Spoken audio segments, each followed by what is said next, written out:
जब कभी भी जुडिशरी का सेगमेंट में क्लास में डील करता हूँ ना, अक्सर जाने अनजाने एक सवाल स्टूडेंट का मेरे सामने जरूर आता है कि सर क्या एक जज को एक ब्यूरोक्रेट्स प्रभावित कर सकता है क्या? यानी कि अपने ओहदे के दम पे, अपने जो अधिकार क्षेत्र के अकॉर्डिंग क्या कोई ब्यूरोक्रेट्स हो गया, एसडीएम हो गया या फिर कलेक्टर हो गया, क्या वो एक सिविल जज के कामकाज को प्रभावित कर सकता है क्या? आज आपके सामने इसका एक ऑफिशियल प्रमाण जो है वो मैं देने जा रहा हूँ। ये मामला कहने को तो क्या है, एक ट्रांसफर पिटिशन का है। हुआ ये था कि इलाहाबाद हाई कोर्ट के अंदर जो है एक ट्रांसफर पिटिशन है जो फाइल की, ये इसका ऑफिशियल वर्डिक्ट है और इसकी कॉपी मेरे पास में। केस का नाम है ज्योति विद्या मंदिर वर्सेस नगर पालिका परिषद गोंडा। यूपी के गोंडा डिस्ट्रिक्ट का मैटर आपके सामने जो आने वाला है। पूरी कहानी को सुनेगा क्योंकि इस कहानी के अंदर कई सारी ऐसी बातें आने वाली हैं जो आपको लगेगा कि यार एक आईएएस लेवल का कोई पर्सन इस तरह की बात कैसे कर सकता है, या फिर कोई सिविल जज। आप में से कई कैंडिडेट जुडिशियल एस्पिरेंट है, तो आप लोगों का भविष्य जो है इस बात से क्या करता है, बहुत ज़्यादा ही प्रभावित है जो होता है कि ब्यूरोक्रेट्स अगर आपको इस तरीके से इन्फ्लुएंस करने का प्रयास करें तो what you should do. Okay, देखिए इस केस की कहानी कुछ इस तरीके से है कि एक सिविल जज साहिबा है जिनका नाम है with due respect Sabina Khan जी।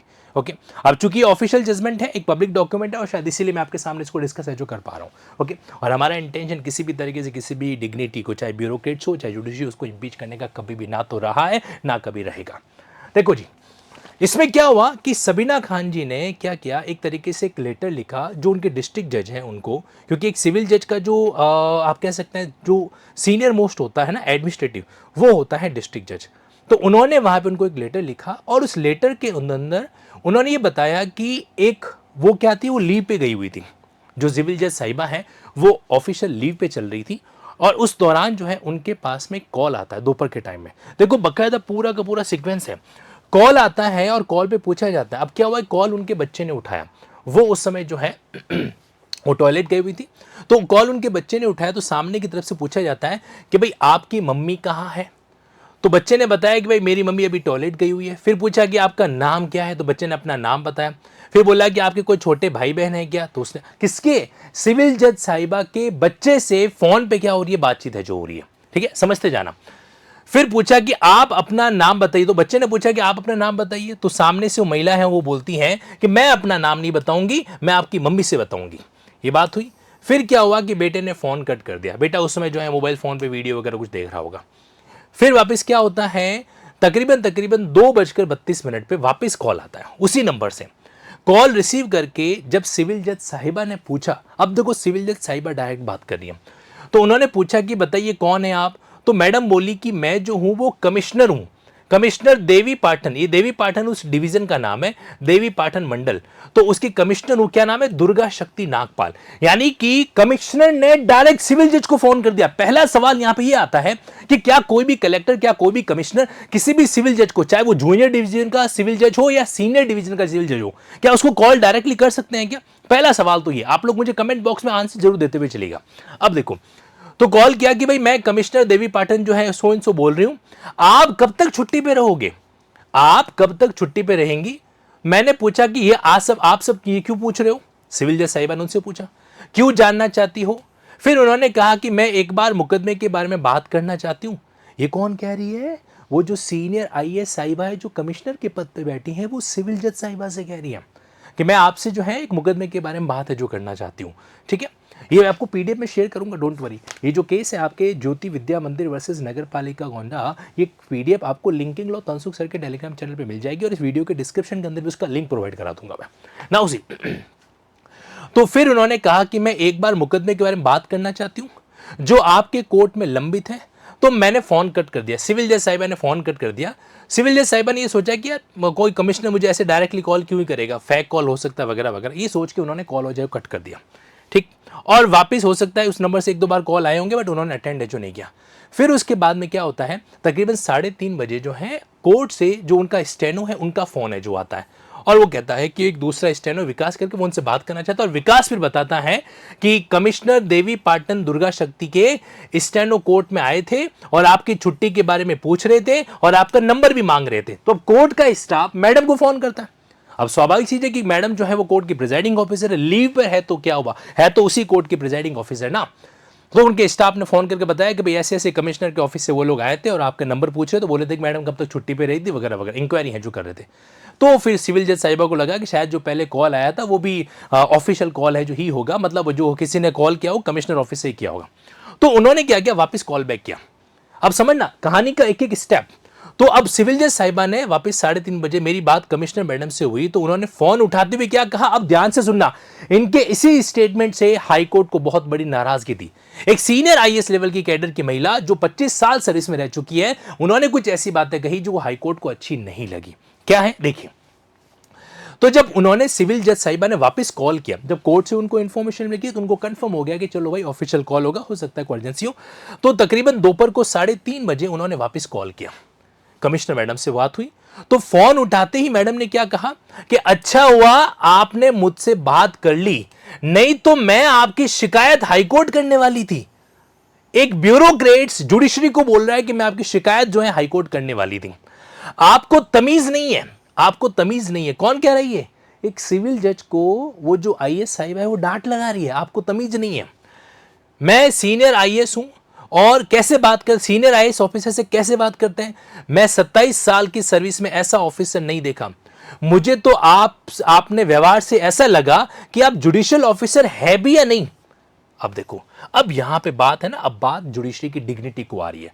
मैं आपसे कई बार कहता हूं कि जीवन के अंदर ध्यान रखना, आज तक ऐसा कोई सीन नहीं हुआ है कि कोई वार्ड पार्षद भी जाके क्या करे, जज की टेबल पे, जज की डायस पे जाके इस तरीके से थपथपी लगा दे और बोले कि हमारा एक काम पहले करो। लेकिन अक्सर ऐसा होता है कि वार्ड मेंबर 2-4 लोग इकट्ठा करके ये जो एग्जीक्यूटिव ब्यूरोक्रेट्स हैं इनके पास अक्सर चले जाते हैं और अपनी डिमांड भी एचो करते हैं। अब आगे सुनिए। तो यहां पर की मतलब उन्होंने यहां तक बोल दिया कि मेरे को तो ये भी डाउट है कि आप जुडिशियल ऑफिसर है भी या नहीं। मैंने बोलने की कोशिश करती रही कि मैडम आप पहले मेरी बात तो सुन लें, लेकिन वो सामने से आईएएस साहिबा बोली कि आप मुझे पहले सुनिए, आपने मुझे बोलने का मौका ही नहीं दिया, अभी आप तो मेरा फोन ही नहीं रिसीव कर रही है और मुझे तो यह लग रहा है कि कैसे संस्कार है आपके। अब यहां पे मैटर थोड़ा पर्सनल हो गया। आप है ना शब्दों को देखिएगा कि कहां पे क्या चीजें जो सामने आ रही है। कैसे संस्कार है आपके, मैं आपकी सबॉर्डिनेट नहीं हूं, आपने मेरा फोन डिस्कनेक्ट है जो कर दिया। मतलब इनको है ना एक तरीके से इनके ईगो पे एक चीज लग गई कि भाई ये सिविल जज है तो क्या हो गया, मैं सीनियर आईएएस हूं, मेरा फोन है जो कैसे वो डिस्कनेक्ट है जो कर सकती है। ठीक है, आप समझ रहे हो यहां पे किस तरीके से जो है उनका प्रभाव जो उनको ईगो के साथ में लेके आ रहा है। तो आपके संस्कार, ये सिविल जज को बोल रही है कि तुम्हारे संस्कार ही ऐसे होंगे, मैं आपकी सबॉर्डिनेट नहीं हूं वगैरह वगैरह, जो आपने मेरा फोन जो इस तरीके से डिस्कनेक्ट कर दिया। जिन लोगों को मतलब नहीं पता सबॉर्डिनेट का, मैं बताना चाहता हूं, सबॉर्डिनेट का मतलब होता है सीनियर के अंडर काम करने वाला अधीनस्थ अधिकारी।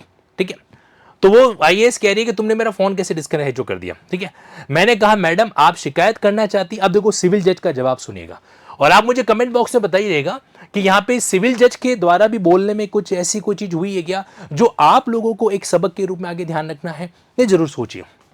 तो यहां पर क्या होता है, मैंने कहा मैडम आप शिकायत करना चाहती हैं तो जरूर करें, लेकिन मैं आपको छुट्टी का समय और अवधि बताने के लिए बाउंड नहीं हूं। एक सिविल जज है ना, लीगल लहजे में बात कर रहा है यहां पे। मैं लीव पर हूं और कब तक रहूंगी यह मैं नहीं बता सकती। मैं ना तो आपको जानती हूं ना आपका नंबर जानती हूं। मैं कैसे जान सकती हूं कि आप कौन बोल रही हैं। फेक कॉल भी तो आती हैं, लोग आइडेंटिटी का मिसयूज भी है जो करते हैं। और दूसरी बात यह कि सरकार का पक्ष रखने के लिए मुकदमे के अंदर एक सरकारी वकील है जो होता है, पैरोकार जिसको बोलते हैं अपन, तो वो पर्याप्त है। तो यह सब कहने के बावजूद वह बहुत देर तक, कौन, वो जो आईएएस है, वो अपना गुस्सा प्रकट करती रही और कही कि मैं सीनियर आईएएस ऑफिसर हूं, आपने मेरा फोन न उठाकर मेरे साथ में बदतमीजी कर दी है। आपने मेरा फोन नहीं उठाया ना, मैंने आपको कई बार कॉल किया, आपने उठाया नहीं ना, बदतमीजी करी आपने मेरे साथ में। आईएएस कह रहा है सिविल जज को। मेरे द्वारा वापस जो है सिविल जज ने क्या कहा, मैडम मैं किसी मामले का डिस्कशन फोन पर करने में औचित्य नहीं समझ पाई। ठीक है, ये सिविल जज कह रहा है कि मुझे किसी भी केस का डिस्कशन फोन पे करने में जो ठीक नहीं लगा। गवर्नमेंट प्लीडर अपनी बात कोर्ट में कह सकते हैं। मैडम ने कहा कि मैं केस ट्रांसफर करवा लूंगी। वो सामने वाली मैडम बोलती है आईएएस साहिबा कि मैं केस ट्रांसफर करवा लूंगी। तो मैंने कहा बिल्कुल बिल्कुल आप ट्रांसफर करवा लीजिए। मेरे द्वारा यह भी कहा गया कि यदि मुकदमा पुराना है तो न्यायालय के द्वारा 1 सप्ताह के भीतर की तिथि जो है, डेट है, क्या की जाती है, फाइनल एजू की जाती है। ठीक है, अब ये बात उन्होंने यहां पर, ये लेटर लिखा गया है सिविल जज के द्वारा डिस्ट्रिक्ट जज को। कब, जब इस तरीके से एक सीनियर आईएएस का उसके पास पर्सनल फोन है जो आता है। अब ये कहानी का एक पहलू है। अब मैं आपको कहानी का दूसरा पहलू भी दिखा देता हूं, क्योंकि लॉ के फील्ड में ऑडी ऑल्सो पार्टम का सिद्धांत है जो होता है let the other party being hurt. अब देखिए अब होता यह है कि जो सीनियर आईएएस साहिबा हैं वो भी एक लेटर जो है इस तरीके से मेंशन करती है, आपको है ना एंड में जाकर आप एंड तक कनेक्टेड रहना। फिर फाइनली हाईकोर्ट ने जो बात कही ना, वो आपके जज बनने के सपने को एक अलग क्या करेगा, एक पंख है जो देगा, आपको एक अलग रेस्पेक्ट है जो फील करवाएगा। तो यहां पर क्या होता है, बाकी सारी बातें अपनी जगह पे चल रही हैं और मैं आपको सीधा लेकर आ जाता हूं उस पर्टिकुलर लेटर पे। ये देखो जी, ये लेटर भेजा गया है दुर्गा शक्ति नागपाल जो कि कमिश्नर है देवी पाटन मंडल, और किसे भेजा गया है, हाईकोर्ट को। अब हाईकोर्ट को उन्होंने क्या बात बताई, समझने की कोशिश करते हैं। इन्होंने कहा कि भाई एक मैटर है जो इतने टाइम से पेंडिंग पड़ा है, ज्योति विद्या मंदिर का एक मैटर है। तो उसमें क्या है कि उस मैटर की पर्टिकुलर सुनवाई में ओपन कोर्ट के अंदर भरी अदालत में ये जो श्रीमती सबीना खातून है, यानी कि जो लर्नेड सिविल जज है, इन्होंने क्या किया, इन्होंने जो है अधो हस्ताक्षर यानी कि मेरे खिलाफ, मेरे प्रति अशोभनीय और अमर्यादित शब्दों का प्रयोग करने और सरकारी वाद की सुनवाई करने से इनकार करने के संबंध में ये हाईकोर्ट को लिख रही है।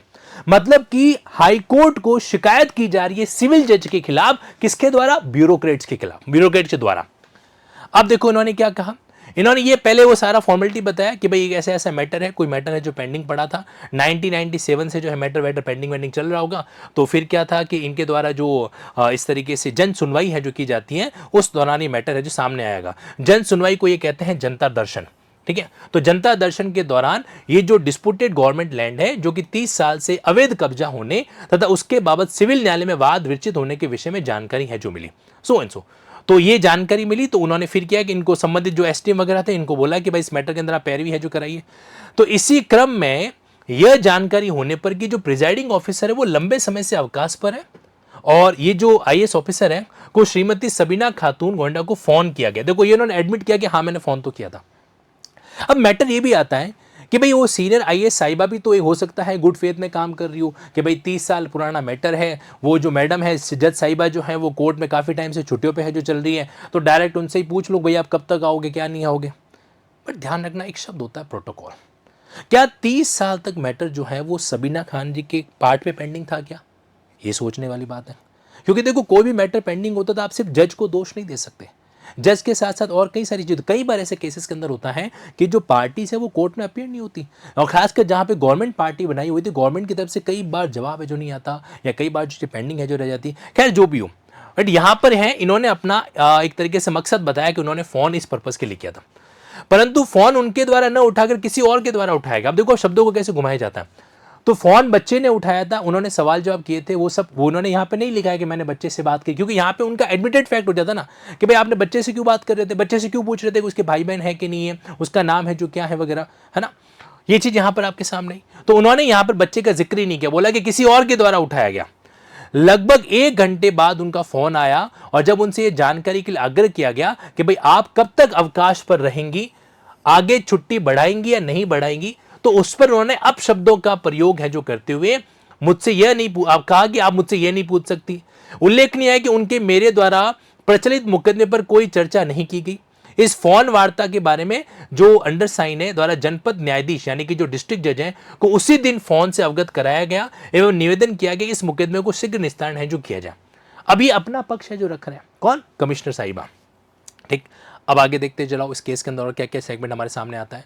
तो फिर यहाँ पर फिर इन्होंने एक और जिक्र किया कि एक पर्टिकुलर हियरिंग थी जिस इसी मामले को लेकर जो अगला डेट था, क्योंकि केस हालांकि डीजे कोर्ट ने ट्रांसफर कर दिया, लेकिन जो आखिरी सुनवाई वगैरह जो भी होगी तो उस दौरान जो है ना वहां पर क्या था कि ओपन कोर्ट में फिर सिविल जज मैडम ने कोई बात पे बात आई जिक्र कर दिया होगा, फिर वो वहां पे पहुंचे 11 बजे तक मैडम है जो नहीं आई थी, सो इन सो। तो अब यहाँ पर मैं आपको एक चीज़ बता देता हूँ, इन्होंने यहाँ पर क्या किया, यस इस कथनबद्ध तारीख के बारे में पेशकार से पूछा गया तो पेशकार तो बताया कि मैडम आप छुट्टी पर थी तो इस दौरान डेट को लेकर विवाद था। अब देखो यहां पर आप समझने की कोशिश करना। इसके बाद पीओ मैडम ने कहा कि आपकी कमिश्नर मैडम मेरी छुट्टी के बारे में फोन करके जानकारी ले रही थी।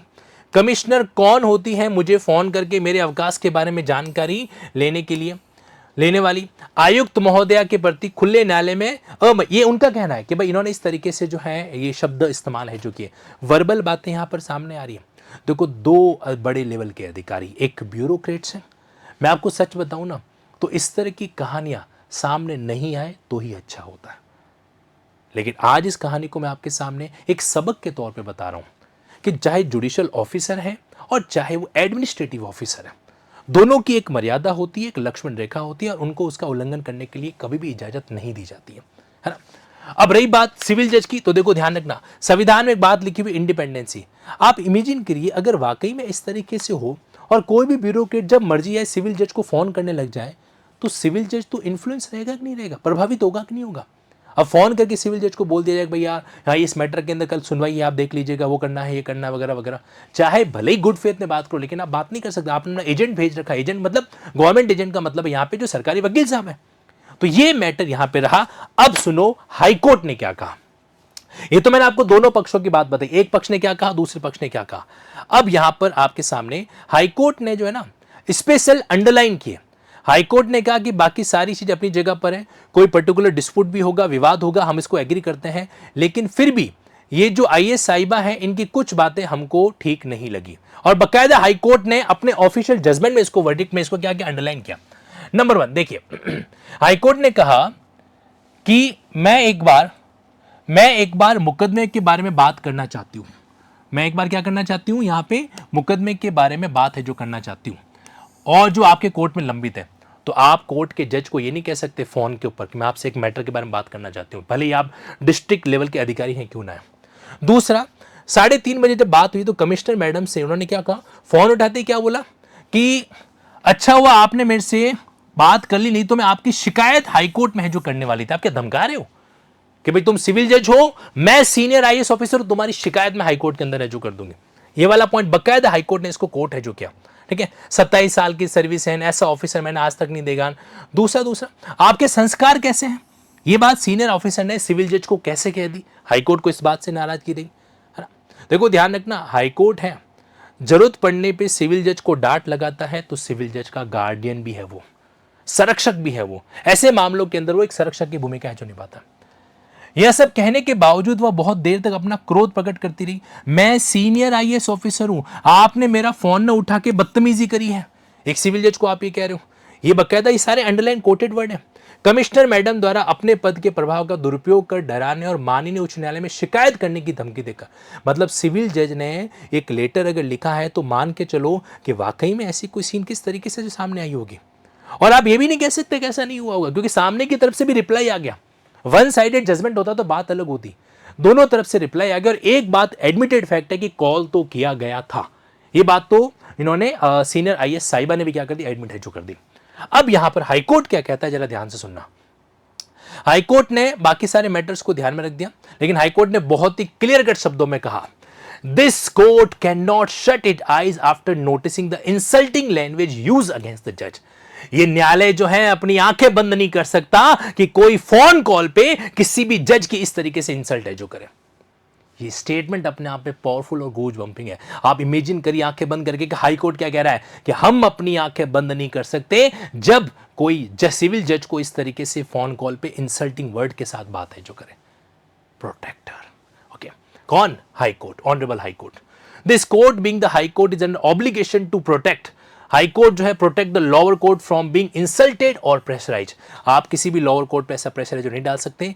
और बकायदा उन्होंने सुप्रीम कोर्ट की रूलिंग का जिक्र भी किया कि 1996 में एक अजय कुमार का मामला आया था और उसमें सुप्रीम कोर्ट ने बहुत ही क्लियर कट वे में कहा था कि अगर कोई भी व्यक्ति, कोई भी मतलब कोई भी, चाहे वो मंत्री जी ही क्यों ना हो, I am telling you again, चाहे वो लेजिस्लेचर ही क्यों ना हो, उन्होंने कहा कि अगर कोई भी व्यक्ति किसी भी जज को यह कहता है कि भाई हम तुम्हारे खिलाफ जो है ना प्रोसीडिंग कंडक्ट करवाएंगे या तुम्हारे खिलाफ इस तरीके से शिकायत है जो करेंगे, तो ये क्रिमिनल कंटेम्प्ट है जो माना जाएगा। क्या माना जाएगा? एक तरीके से कोर्ट की आपराधिक अवमानना है जो मानी जाएगी। अब मैं वापस मेन मुद्दे पर आ जाता हूं। सवाल यह है, तमीज नहीं है क्या, संस्कार नहीं है क्या? तो कंक्लूजन इस स्टोरी का यह है, bureaucrats can't interfere in the working atmosphere of a judicial officer. एक जज के कार्य क्षेत्र के अंदर किसी भी ब्यूरोक्रेट्स को, चाहे वो आईएएस हो, सीनियर आईएएस हो, सेक्रेटरी हो या फिर कोई लेजिस्लेटर क्यों ना हो, वो इंटरफेयर नहीं करेगा। एक जुडिशरी अपने आप में इंडिपेंडेंट थी, है और रहेगी, क्योंकि अगर इसके ऊपर भी प्रभाव पड़ने लग गया ना तो लोगों की उम्मीदें खत्म हो जाएगी एक वे के अंदर, चाहे आपका इंटेंशन किसी भी तरीके से हो। अब यहाँ पे बस एक ही बात इंडिकेट करती है कि हो सकता है उस आईएएस साहिबा का जो इंटेंशन है वो तो बोनाफाइड हो। बात इंटेंशन की नहीं है। आप सोचो अगर दरवाजे का एक होल हमने कर दिया गुड इंटेंशन के नाम पे, तो वो होल धीरे धीरे बड़ा ही होना है। फिर तो हर जो ब्यूरोक्रेट्स है वो बोलेगा साहब मैंने तो गुड इंटेंशन के साथ उनको ऐसे ऐसे फ़ोन होना है जो किया था। फिर ये तो क्वेश्चन ऑफ फैक्ट बन जाएगा, इसका तो कोई जवाब हम कंप्लीट कर ही नहीं पाएंगे। आपको पता है मैं ये ऑफिशियल स्टोरी आज आपको क्यों सुना रहा हूँ?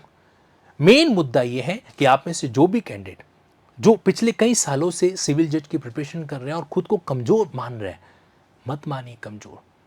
एक जिले में एक कलेक्टर होता है और उसी जिले के अंदर अलग अलग छोटे छोटे तबके होते हैं, जहां पर 15 से 20 छोटे छोटे जजेस होते हैं, सिविल जज होते हैं, जूनियर डिवीजन के, सीनियर डिवीजन के। लेकिन हर एक सिविल जज अपने आप में इतनी इंडिपेंडेंसी रखता है कि उसे कोई भी ब्यूरोक्रेट्स, कोई भी मतलब जिले का हेड ब्यूरोक्रेट जो है वो भी क्या नहीं कर सकता, इस तरह से फ़ोन करके प्रेशराइज नहीं कर सकता और धमका नहीं सकता, है ना। अब आप लोग मुझे बताइए कि इस कहानी के अकॉर्डिंग आपका क्या कहना है। बाकी अगर आप लिंकिंग लॉ के ज़रिए एडवोकेसी और जुडिशरी को दमदार तरीके से डील करना चाहते हैं देन मोस्ट वेलकम। अभी आपके पास में एक शानदार चीज़ है, जो कैंडिडेट्स अभी वापस अपनी जुडिशरी को कंसिस्टेंट करना चाहते हैं, क्योंकि 3 साल का रेस्ट्रिक्शन अगले 31 मार्च तक हट चुका है, तो मैंने आप लोगों के लिए एक अफोर्डेबल सेगमेंट जुडिशरी कमबैक है जो लॉन्च किया है, जहां पर बकायदा ड्राइगोमेट्रिक नोट्स बनाते हुए, बेरेट के वर्ड टू वर्ड को डिस्कस करते हुए और इसी तरह की प्रैक्टिकल कहानी से जुडिशियल इंडिपेंडेंस को डील करते हुए हम क्या करते हैं, सेगमेंट को ऑब्जर्व जो करते हैं। तो आप चाहे तो 9887746100 नंबर पे इस टीम से बात करके इसकी पूरी जानकारी जो ले सकते हैं। इसका ब्रोशर आपको वीडियो के लिंक में मिल जाएगा। बाकी इस कहानी के प्रति आपका क्या कहना है, आपको क्या लगता है कि कौन सही था कौन गलत था, कमेंट बॉक्स में जरूर बताइएगा। Thank you so much. जय हिंद, जय भारत।